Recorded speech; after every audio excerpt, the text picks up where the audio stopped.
Shalom saudaraku, kabar baik buat kita semua. Hari ini saya akan menyampaikan satu tema, yaitu utamakan berdamai. Saudaraku, damai adalah hal yang sangat mahal yang tidak bisa dibeli dengan uang, karena tidak ada yang bisa menjualnya dimanapun. Damai itu adalah suatu hal yang sangat dirindukan oleh setiap orang, tetapi orang sering lupa bahwa damai itu bisa diciptakan dari diri sendiri, bahkan sering menganggap bahwa orang lainlah yang harus membuat suasana damai. Saudaraku, saya mau katakan, berdamai dengan sesama sangat penting sebelum kita melakukan penyembahan kepada Tuhan. Mari kita baca Matius pasal 5 ayat 23-24 berkata, "Sebab itu, jika engkau mempersembahkan persembahanmu di atas mezbah, dan engkau teringat akan sesuatu yang ada dalam hati saudaramu terhadap engkau, tinggalkanlah persembahanmu di depan mezbah itu, dan pergilah berdamai dahulu dengan saudaramu, lalu kembali untuk mempersembahkan persembahanmu itu."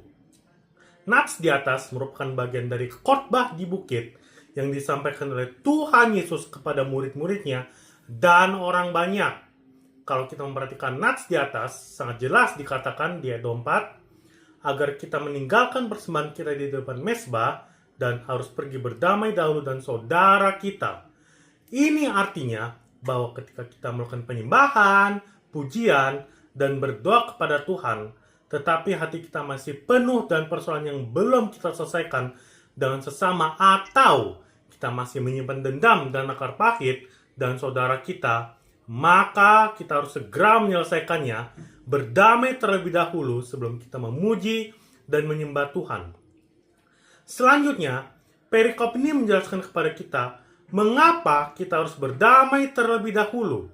Kita bisa baca dalam ayat 25 dan 26 yang mengatakan, "Segeralah berdamai dan lawanmu selama engkau bersama-sama dengan dia di tengah jalan, supaya lawanmu itu jangan menyerahkan engkau kepada hakim, dan hakim itu menyerahkan engkau kepada pembantunya, dan engkau dilemparkan ke dalam penjara. Aku berkata kepadamu, sesungguhnya engkau tidak akan keluar dari sana sebelum engkau membayar hutangmu sampai lunas."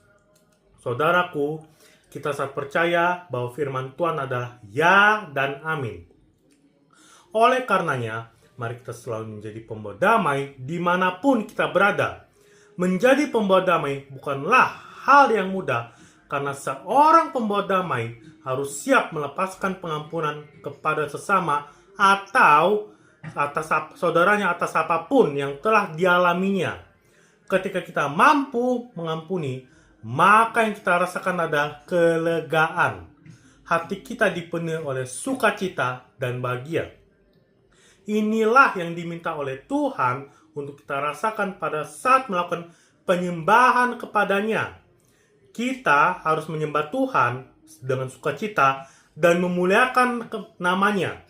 Ketika kita menjadi pembawa damai, maka kita akan disebut anak-anak Allah. Mari kita baca ayat 9 dikatakan, "Berbahagialah orang yang bawa damai, karena mereka akan disebut anak-anak Allah." Saudaraku, saya mengajak kita untuk memohon kekuatan dan pertolongan dari Roh Kudus agar kita menjadi pembawa damai di tengah-tengah keluarga kita, di tengah saudara-saudara kita, dan dengan sesama kita dimanapun kita berada, agar kita layak disebut anak-anak Allah. Tuhan Yesus memberkati kita. Haleluya, amin. Immanuel.